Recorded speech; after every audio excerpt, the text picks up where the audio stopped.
Cuando Martin Luther King dio su famosísimo discurso sobre la igualdad racial en Washington, mi invitado de hoy, que tenía entonces 17 años, estaba entre los miles de estadounidenses que estaban en la multitud oyendo, siendo testigos de este momento histórico. El nombre de mi invitado es Bernard Aronson. Él llegó a Washington acompañando a su padre, que era un reconocido líder del movimiento por los derechos civiles en los Estados Unidos. Aronson comenzó su carrera como organizador sindical, pero pronto se pasó a la política. Trabajó en la Casa Blanca, escribiéndole discursos a Jimmy Carter, y luego regresó al gobierno cuando el presidente George Bush lo nombró el secretario asistente para América Latina en el Departamento de Estado. Este es el cargo diplomático más alto que hay en el gobierno de Estados Unidos en todo lo que se refiere a América Latina. En el Departamento de Estado, Aronson se enfrentó a una América Latina que pasaba por un momento muy turbulento. Aronson participó y jugó un rol protagónico en las negociaciones que llevaron a la desmovilización de los Contras en Nicaragua en 1990 y fue parte de la negociación de paz en El Salvador en 1992. Es debido a eso y a estas otras experiencias que ha tenido negociando con gobiernos, con guerrilleros, con partes que están enfrentadas, que el presidente Obama decidió nombrarlo enviado especial para el proceso de paz colombiano. Desde entonces se ha vuelto un protagonista muy importante en este proceso. Esta es mi conversación con Bernard Aronson. Usted es el enviado especial de los Estados Unidos en las negociaciones de paz entre colombianos. ¿Por qué está interfiriendo usted en los asuntos internos de otro país? Bueno, porque el presidente de Colombia le pidió al presidente de Estados Unidos que desempeñara un papel y apoyara el proceso de paz. Así que mi presencia en los diálogos fue solicitada por el presidente. ¿Cuál es su rol? ¿Qué papel juega usted en todo esto? Cuando fui a leer la descripción de mi trabajo, estaba en blanco. No soy un mediador formal, pero hablo con ambos lados. Los líderes de la FARC y quienes los defienden dicen que son luchadores por la libertad, contra la opresión, contra la oligarquía, a favor de los campesinos, a favor de las luchas contra la desigualdad y la exclusión. Sus críticos dicen que son narcotraficantes. En esa dicotomía, ¿dónde se coloca usted? Bueno, ellos piensan que son revolucionarios y que están luchando del lado de la justicia, pero la verdad es que están involucrados en el tráfico de drogas, en la extorsión y en la minería ilegal. Y ellos reconocen eso. Ellos lo reconocen y lo justifican diciendo que es así que financian su lucha revolucionaria. Pero Colombia es una democracia y para considerar a las FARC como revolucionarios tendrías que aceptar que no hay alternativa, que la única manera de cambiar las cosas en Colombia es a través de la violencia. No creo que decir eso de Colombia sea justo. Ahora bien, la narrativa de las FARC no es del todo incorrecta. Ellos tienen una historia. La gente toma las armas por razones políticas. Y ningún grupo sostiene una insurgencia guerrillera por más de 50 años sin que existan problemas reales. Pero eso no significa que tengan derecho a tomar armas y autoproclamarse revolucionarios. Estados Unidos tiene una política oficial de que no negocia con terroristas. Está prohibido negociar con terroristas. Y las FARC están en la lista del Departamento de Estado de organizaciones terroristas desde 1997. Y aquí que están negociando y usted también está participando en eso. No hay una contradicción en todo esto. No hay una contradicción porque no estamos negociando con terroristas. Ellos no tienen a estadounidenses en cautiverio como rehenes. Las FARC sí son una organización designada terrorista por los Estados Unidos y por lo tanto, los ciudadanos estadounidenses tienen prohibido suministrar cualquier tipo de apoyo material a las FARC. Las FARC tienen restricciones de visa y de viaje y no pueden hacer ningún tipo de transacción con instituciones financieras en Estados Unidos. Pero no hay ninguna restricción que le prohíba a funcionarios estadounidenses dialogar con la FARC. Sobre todo cuando es a petición de un gobierno que está en medio de un proceso de paz con ellos. Déjeme mostrarle una foto. Explíquenos, ¿qué es eso? Bueno, la persona que lleva la camisa verde es Iván Márquez y es el jefe de las negociaciones para el secretariado de las FARC, que es un grupo de 6 comandantes de mayor rango. Luego, a la derecha tenemos una figura de cartón de otro individuo, que también es un alto mando en las FARC y que fue condenado por conspiración en el secuestro de estadounidenses. Ahora está cumpliendo una sentencia de 60 años en una prisión de máxima seguridad en el estado de Colorado, en Estados Unidos. Y se llama Simón Trinidad. ¿Cuál es la posición de ustedes con respecto a esto? ¿Ustedes aceptarían que él fuese devuelto a Colombia? Simón Trinidad es un criminal condenado por nuestro sistema judicial y no tiene ningún tipo de relación con el proceso de paz colombiano. A las FARC le gustaría verlo libre o que lo transfirieran a Colombia, pero esto no va a impedir que las negociaciones sigan adelante. Y después está, por supuesto, la justicia que se le va a aplicar a otros líderes de las FARC, a otros guerrilleros, que se ha dado en llamar justicia transicional. Explíquenos qué es eso. La justicia transicional supone el fin de un conflicto armado y el restablecimiento del respeto por el derecho internacional. Se busca lidiar con los crímenes de guerra de manera justa, pero también convencer a los grupos involucrados de que renuncien a sus armas. Por lo tanto, muchas veces no se alcanza una justicia penal perfecta. Las FARC, por ejemplo, han dicho que no van a entregar las armas para irse derecho a la cárcel. Entonces han negociado un sistema de justicia con un nuevo tipo de tribunal que se encarga de juzgar no solo a las FARC, sino también a los actores estatales, a los que financiaron a los paramilitares y a otros entes involucrados en el conflicto. Ante ese tribunal tienen que confesar todos sus crímenes y tienen que llegar a un acuerdo para reparar a las víctimas.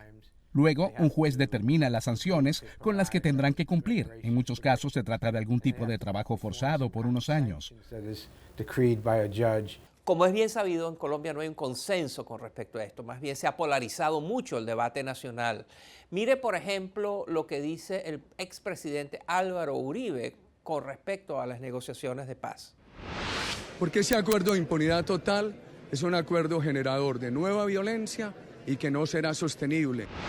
Su respuesta. Bueno, el expresidente Uribe es un individuo muy respetado en Colombia. Él también es el líder de la oposición política, así que tiene un interés particular en atacar los logros del actual presidente. Pero él tiene derecho a decir lo que piensa, pues Colombia es una democracia que acoge una multitud de voces. Yo no creo que su descripción del proceso de paz como impunidad total sea correcta, pero respeto al presidente Uribe y siempre considero sus opiniones.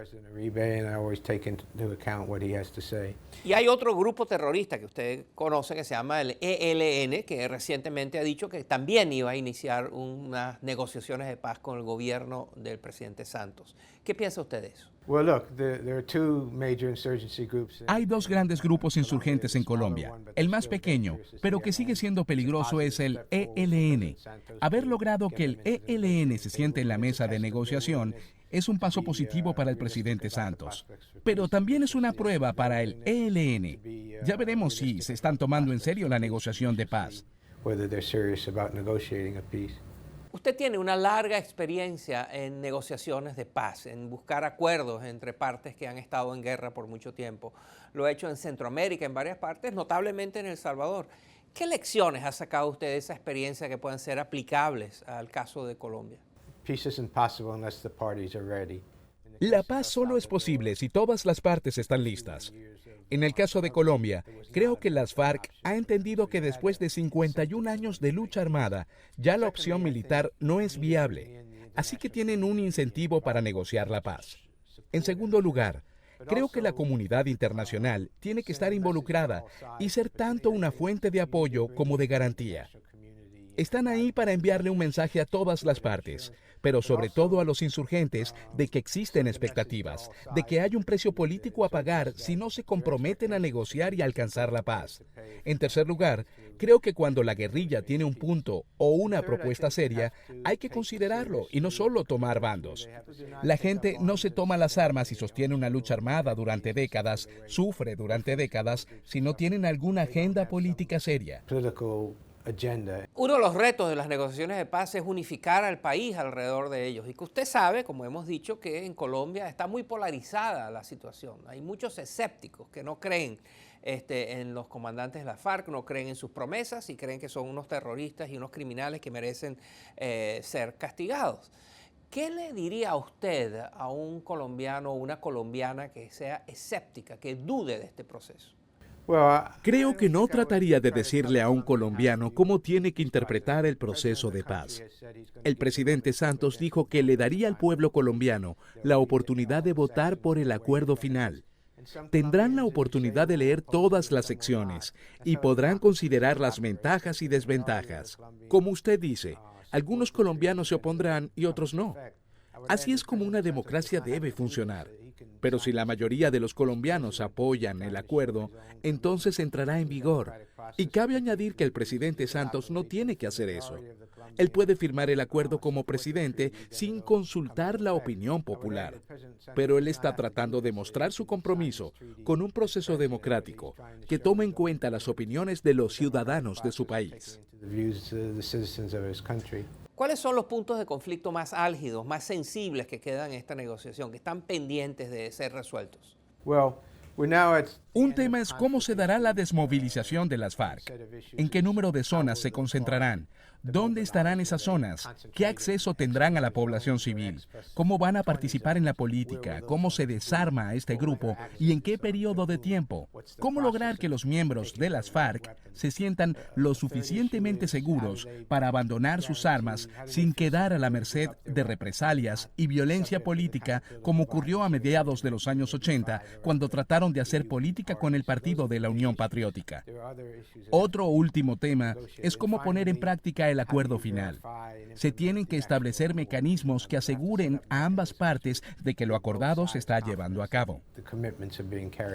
¿Por qué para quienes nos están viendo en toda América Latina, en Estados Unidos, es esto importante? ¿Por qué la paz en Colombia tiene que ser un tema relevante para alguien que está en Argentina, en México, en Estados Unidos?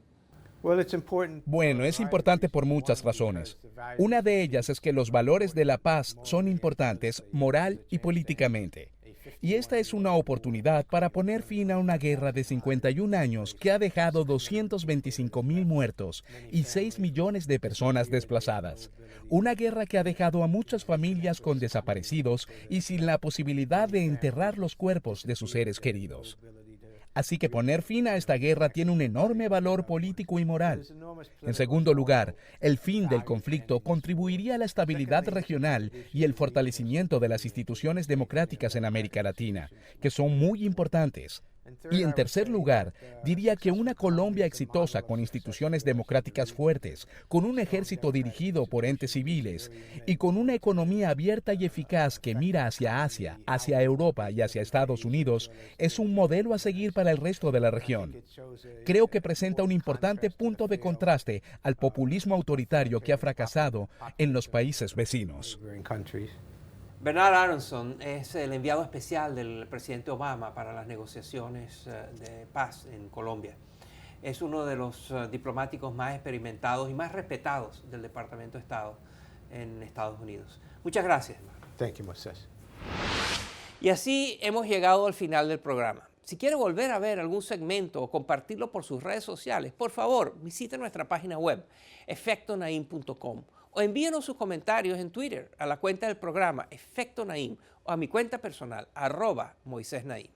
Gracias por acompañarnos. Nos vemos la semana entrante.